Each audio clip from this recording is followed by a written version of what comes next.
The Story of Bristol United, Episode 6, The Future, Part 2. I was just about coffee with you then, that's lucky. So, Part 2. So, this is the second part of, obviously, the Future of Bristol United. So, we're going to pick up where we left off on the last week's episodes in terms of future plans. So we've got a few things to go through. So let's start with what's the sort of future for our YouTube / social media.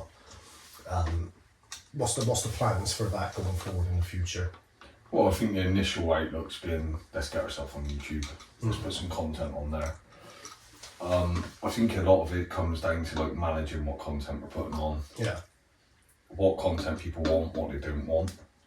So we base that off of the views we're getting on there. And obviously the long-term plan out of it is joining the YouTube partner program.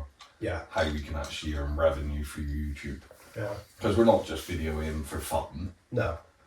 The content going up, one I think is enjoyed being done, but it's not just so people see the club. Yeah. The long-term plan behind it is get on the partner program and earn revenue from it. Well, we are, and like I said, I think we're closing in 145,000 views, something like that, on total videos now. So it's like it's a very good start from scratch and stuff like that. And in terms of like what we're doing, we're throwing things at different things. Stuff like what we're recording now, just the Story of Bristol United. We've had 20 questions, we've had podcasts, we've got game days, match highlights, and interviews and managers' blogs. Yeah. And for me, one thing, what I'd like to see us work, the avenue I'd like to see us go down in the near future or the future, whatever it may be, is to get somebody in to actually record it, to make an episode. So I'd like every week that we got an episode around the club, like you see it on some of the other YouTube and sort of documentaries where somebody's filming us and putting it together in terms of like whether it's some players arriving, bit of team talks, bit of this, bit of that, and then cutting it into the game. Yeah. So I'd like to see that going forward. That we make like every game, every match is an episode. So that's something, and I know we've talked about it a little bit briefly, haven't we, in terms of do we branch out, sort of look at somebody, is there somebody who's willing to come in and we can't pay them loads of money or anything like that, but somebody who's studying media or media studies, whatever it might be, and where they can use part of that as part of their training and coursework if that was a thing. So that's certainly something for me. I think there's a big potential in that because we're getting views and we're getting a lot of views and following and stuff on YouTube, but I think it could be still so much better. So much better. We was chatting about how we could make it more professional. Yeah. Like I watch a lot of the Liverpool stuff, they put inside training, they put behind the scenes of a match day. Almost not copying them, because what you've just discussed, you don't know that I watched that from Liverpool. No, so it's not copying what they do, but it's a very enjoyable thing to watch. Yeah. So we want to put out content that people want to watch. Absolutely. Not just for the fun of putting it out there. And I think that behind the scenes, getting somebody on board with us that want to learn how to do it themselves, so they're still training themselves, and they'll improve by doing it with us, and trying to find a person to do that, I think is probably the right move. Yeah. And just a little side note, it's probably unprofessional, but I'm going to cut to the camera in terms of if anybody knows anybody of maybe interested in that role, reach out for us. We're info at bristolunitedfc.co.uk is our email, or visit our website. So if there's anybody interested and if you know of anybody, please pass on that information and get them to get in touch with us. Yeah. So, anything from you, Ash, in terms of the social media? So I mean, when I'm talking me in sense, I know we're talking on behalf of all of us because we do it as a club. But anything from you in terms of what you'd?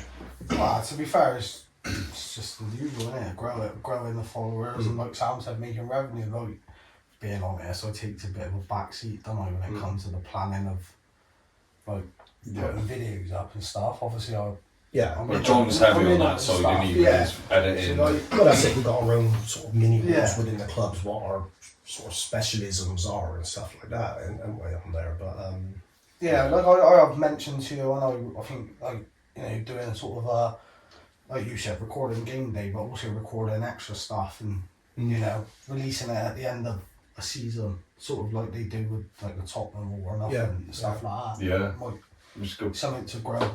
Yeah.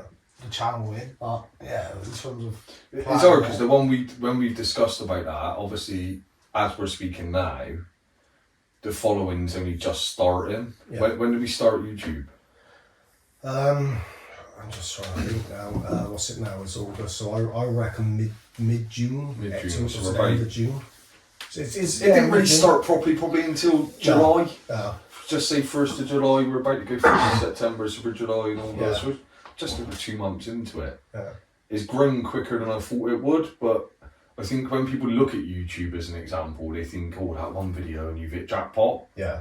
I think that does happen. Yeah. It's rare. Yeah. But you've got to build the channel and gain the following. You've gained quite a good following in 2 months with the content we've done so far. Yeah. And there's more content to come and more time for the content. Like, to be fair with that though, you still should do the videos like you've got 1 million subscribers. Yeah. So there's no point if you just sit there and go, oh, not many people watch it. That's it. Yeah. You ain't gonna grow the channel. So, as much as people might sit there sometimes and be like, oh, it's a bit much, isn't it? But it's for the future. Yeah. You're not gonna build anything without actually putting effort into it and doing it properly. Yeah. You might as well do it all in or nothing. Yeah. All or nothing. That could be a name of a catchy football documentary. Remember that? All or nothing. Yeah. I mean, moving on in terms of some of the other little things we was just going to sort of touch base. It might be a long conversation, it might be short, but the next one on the list is investment in the club. Yeah. Now I know we've all talked about it at length, haven't we? And certainly even in the early days we had to have investment in the club, whether that was as straightforward as me and you putting our hands in our pockets to buy a set of match balls to big sponsorship is all investment.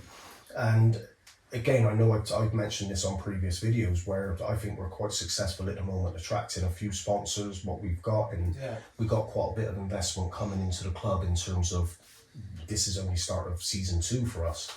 Yeah. But where do you think in terms of where we're going to go in the future with investment? Because I know there's a sort of project you're working on now with sponsorship in it and stuff like that. Yeah, so it's hard because it links back to the first one, and going on those socials and YouTube, you've only really then chatted about YouTube.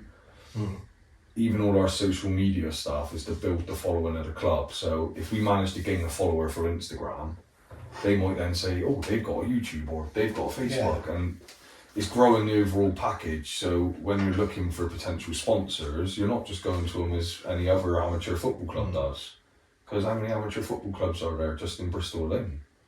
Never mind countrywide. We've got to stand out from them. Yeah. You can't just go to companies. We're not sort of blessed where there's 5 or 6 people within our team who have their own companies. We have a young team. Yeah. A lot of these clubs that's been about for 30, 40 years, a lot of their sponsors are actually ex-players. Yeah. And they've stayed within the club as a coach or as a manager of a youth team, and then they sponsor stuff for them. We don't really have that pleasure.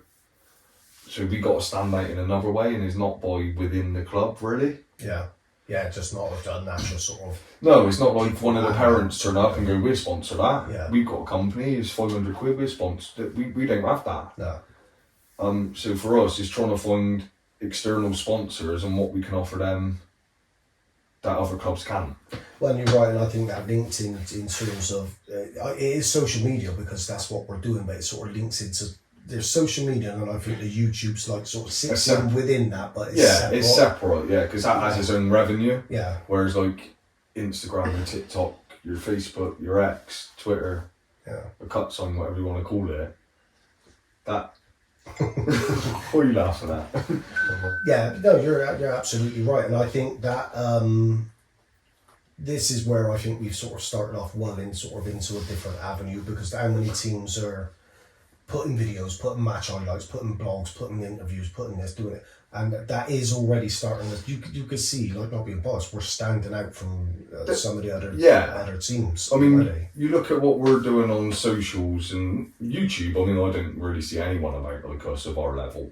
you get the odd few, but there's not that I've seen. No. Not that I've particularly looked, No. but I mean, with the social side, even if it's Twitter or if it's Facebook, we're constantly updating on a daily basis, if not bi-daily basis, and it's levels above where we are. These teams that are doing similar to what we were doing have been going 50 years. Yeah.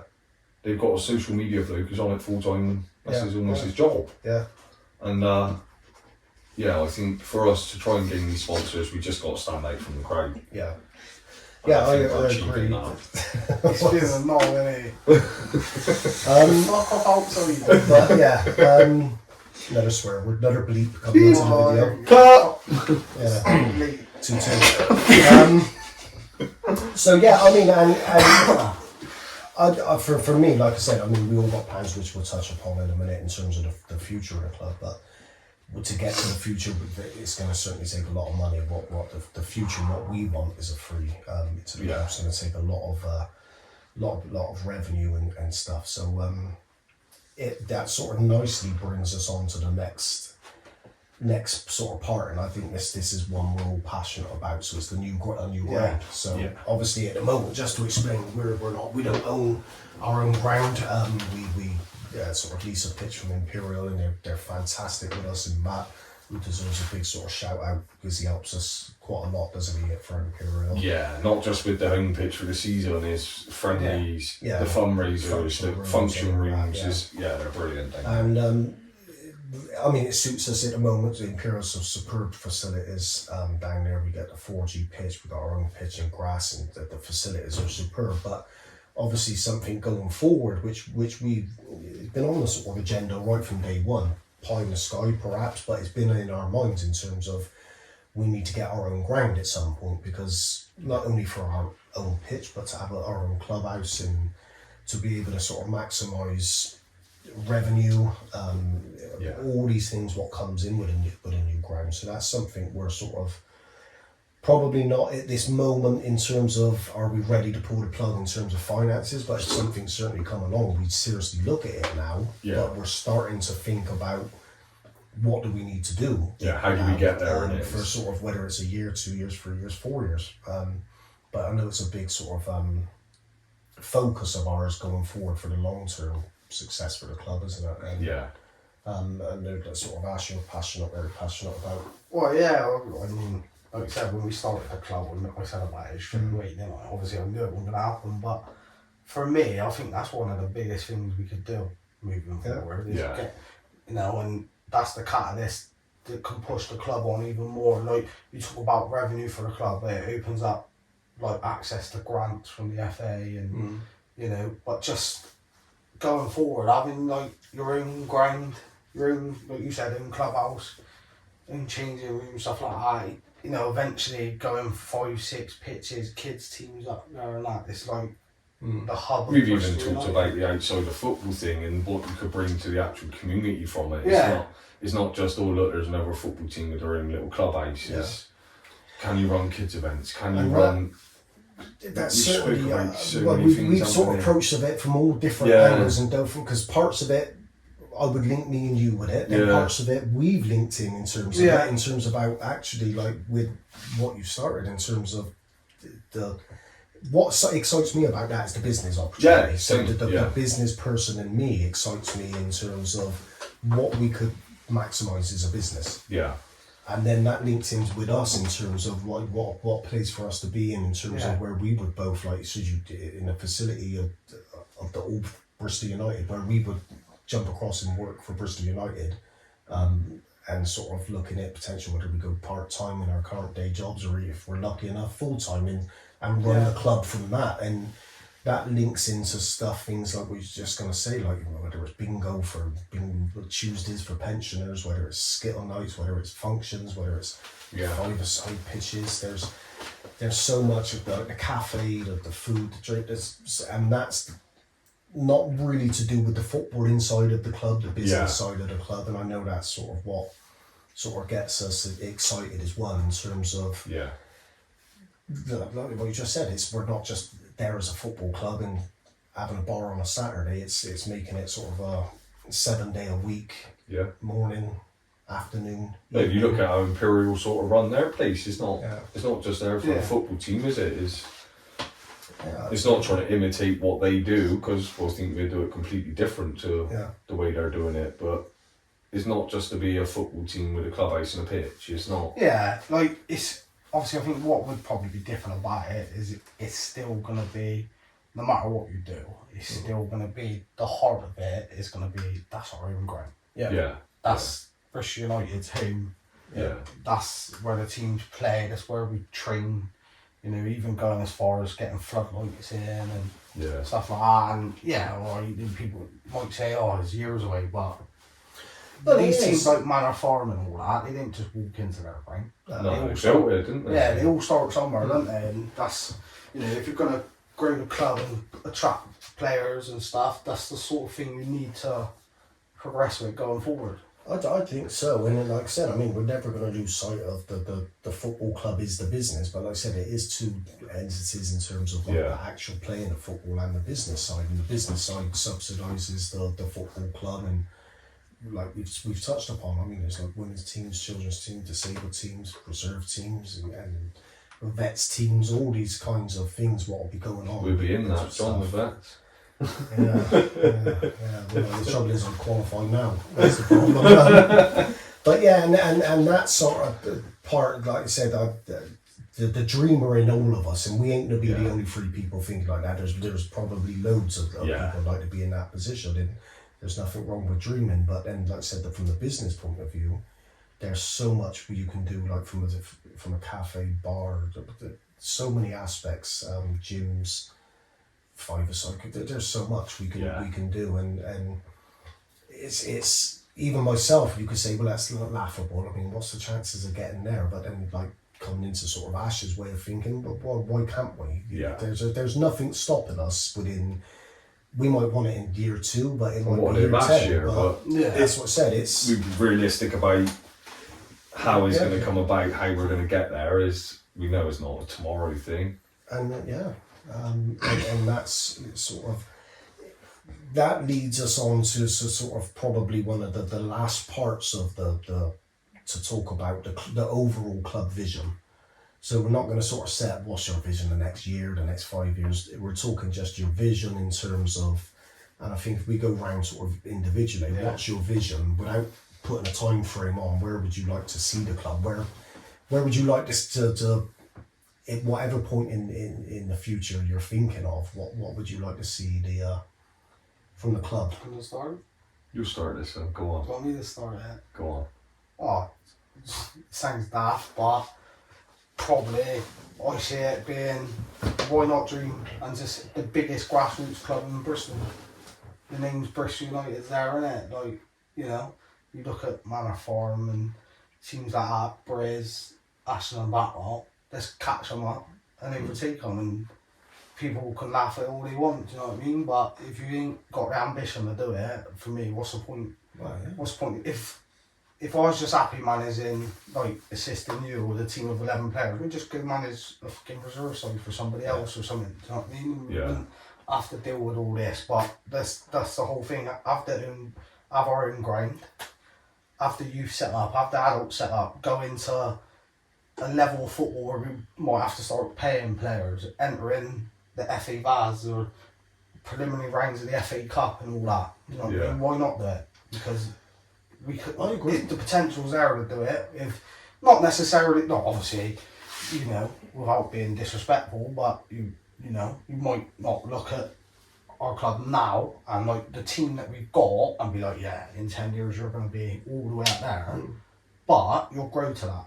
Yeah. You know what I mean? This is just the starting point of it. Yeah. Well, I mean, these clubs will have entered the first round of the FA Cup, whatever it may be. I mean, at some point they'd have been sat here at the same start point as us. The ones who got to that level, they started with ambition. They didn't start with, or somebody ambitious come into them.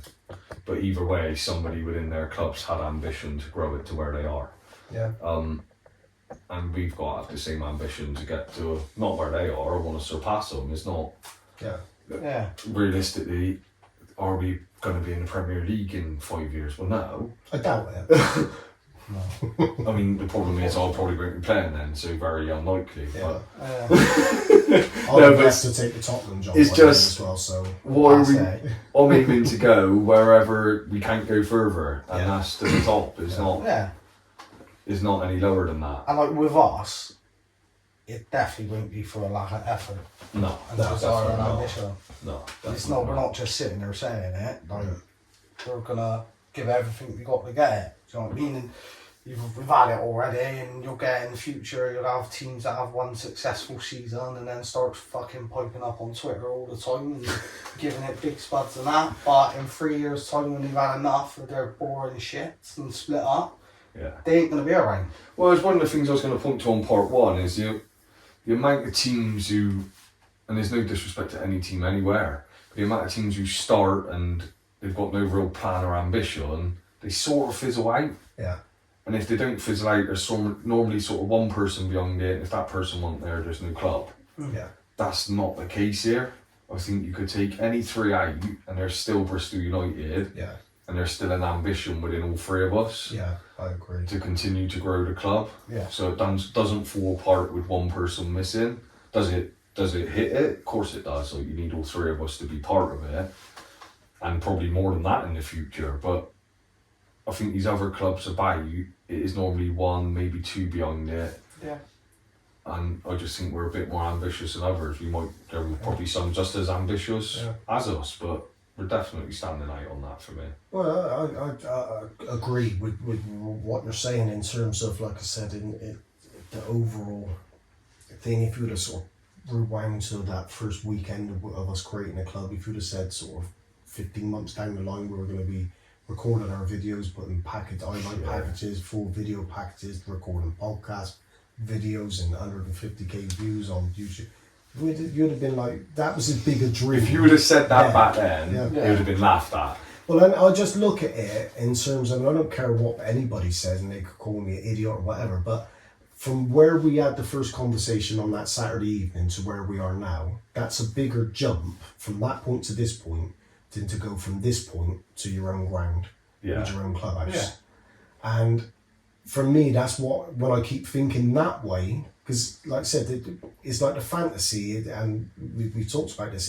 If we'd sit around now as free as a painter, decorator, plumber, electrician, and say, let's put a business together, you'd be thinking, well, this is absolutely realistic. Let's go for this. Yeah. But because it's football, it seems fantasy, and it thinks like, well, you can never get there.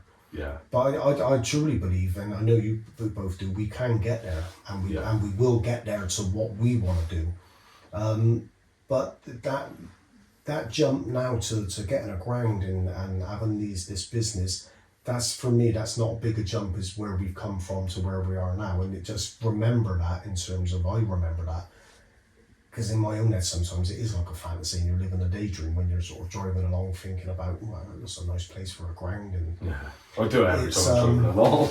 Look at that field, I wonder if that's being used for anything useful. I think we'll have massive hurdles to overcome, but I think we've overcome the biggest in terms of we've started with nothing to what we are now. We didn't know we'd have a squad, did we? Exactly. When we decided to do it. Yeah, I mean, on your part, you discussed a lot about like the footballing side. Whereas I get excited just as much about the footballing side of football. I also get just as excited about the business side. Yeah, and I think obviously they both go hand in hand. Yeah, of course they do. And obviously, like John's pretty much with both, and I know you're both and that. But if we was all sat there thinking, oh, we could all make this business side massive and make shit loads of money out of it, the football side would suffer. Yeah, of course it would. Of course it would. I mean, and the same as if we all was focused on was the football, you wouldn't get the business side of that. Yeah. And like John's right, it is less of a jump to do it, and like you said, people will laugh along the way, they'll take the piss out along the way like they have done already, but if you're talking about us, we're fucking doing what we need to do, aren't we? So carry on. We faced that from a few people, not as many as I first thought actually, but in terms of there are bound to be people like, and we probably do it ourselves if you see a documentary or something, but it's sort of human nature to sometimes mocking and but sometimes it's mocking, sometimes it's mocking, sometimes it's envy. Well, yeah, I think it's definitely... It's a mixture of it all. It's not... I think some people just think, look at a bunch of twats. And you're gonna get people that try and like block you along the way. You're gonna get people that don't want you fucking recording games and stuff and kicks up a stink about it. But You just got to deal with it. Well, we just got to cut back. Some people like success and some don't. Yeah. And I've always said in business, and sometimes, and you come across them in any walk club, some people is rather than rise to your level, they find it easier to push you down. Yeah, 100%. 100%. Actually rise, and we're good. You're gonna get that, but I mean, we don't. The good thing is we just don't care, and we don't take any notice. Care less about it. If in 10 years' time we turn around and this club is still where it is now, and we're still doing it, so be it. We've had a great 10 years, and we've met a lot of people and had some good times, but. I know it. Not with the three of us, it won't be in the same place. But yeah, let them laugh and let them take the piss, and we'll laugh at them on the way past. When we go past them. So Sam, I know we've sort of diverted and you've answered a bit of this, but is there anything else for your vision of the club going forward? Well, a lot of mine roots to the sort of business side. How do we grow it? It's not how do we, it's when do we. Like, a lot of it comes down to getting your own ground, your own clubhouse, and growing it on that side. Growing it to the most followed amateur football team on socials and YouTube, and obviously the football side, like you said, it'd suffer if you just concentrated heavily on that. Yeah. Like my day-to-day for the club is more actually at the moment is the football actually playing. Yeah. It's not even the other side of it. Playing days are numbered, let's be honest. It's not like I'm going to go for another 20 years. And I've got youth on my side to help with the growing of the business side and developing other players and helping with coaching. And for me, it's bringing in, we need more people around us as we grow. Yeah. So it's concentrating on that side as well. We can't do it between three of us. Yeah. Like the running of one team is stressful for two people running it. Yeah. You couldn't run 3 teams between 2 of you. No. So it's looking at how do we grow it and where do we find the people. Yeah. Because you get that in any walks of life. Like running a company is similar. Like, what's the biggest issue running a company is actually staff. Yeah. Finding staff, good staff, keeping staff, and it'd be no different with the club. Well, they got to get the right person. I mean, you could have a genius in terms of let's just say an ex-pro, ex-Bristol Rovers versus City Pro, and you think, well, they got the Semi-pro, knowledge. isn't it, Rovers?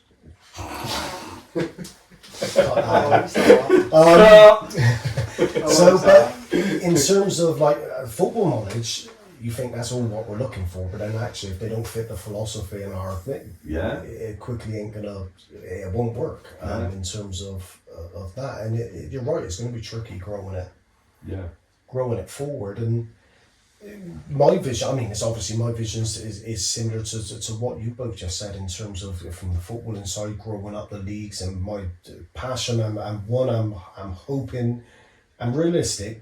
We got say 22 players at the moment. We're not going to take 22 of those on a journey over the next 5 years or 10 years with X amount of promotions. Yeah. Football's not like that. We know that. Yeah. There's certain players that for one, you're going to get to an age where you ain't going to be able to do it then. But then you'll still be around the club. Yeah. And for core players who we started this club with, they ain't going to make that journey as players. They're just not. Yeah. Nothing against the players. It's just natural. We all know the same as if Rovers went up to the Premiership. They're not going to do it with the side they got now. It's natural. It's got more chance of going out and conference than it. More chance of us getting this semi-pro football finished. Have you quite finished? It could happen. Have you quite finished? Have you quite finished? Any more digs? Any more digs? But notice you're both wearing blue and white. But sorry for all. So they're not going to make that journey, but I'd like to keep for people who've been involved in that start part of DNA. I'd love them to be in 10 years' time, if they've retired or whatever, or whatever, that they're involved somehow with the club. 1,000,000%. So I got that from a personal passion, because I really do. I'm fond of the players, not just as a manager. We've been right from the start. I was literally about to say it. Like the bunch we've got now is a good bunch of lads we've got. For me, like I said, we want to get successful on the field, of course, and then there's that time in terms of like what you've just said, the business side. I think because you're the businessman. That excites me in terms of actually being the club being more than self-sufficient, like self-funding, where three of us, in whatever capacity we choose, we're working within the club, and if that's you two want to give your day job up or go part-time, that we can facilitate that. That's my ultimate dream, that we're the three of us owning it. X amount of players is now trained in this, that and that, working in the club, and and that we're sort of successful, and that's the my sort of end goal of all these teams. What will have reserves kids, the 6-year-olds who will probably join us in 2 years' time. They're now playing in our first team, and just seeing that progression as a club, and in all of us as well, and to be able to sort of sit there and think like we've created this entity of Bristol United, but look what's going on, and I agree. We got a lot of people sort of not working for us, but doing the day-to-day stuff of what we're doing, because we're too busy running the football club of Bristol United. And I'd love it for a fact at one point if none of us got time to be a manager, and that's just from the manager now whose passion is football more than anything. Yeah. But that we've outgrown you and me as football, and we're getting proper good people and coaches, and we're running a business. That's doing myself out of a job, but that's my sort of dream for the club and the vision going forward.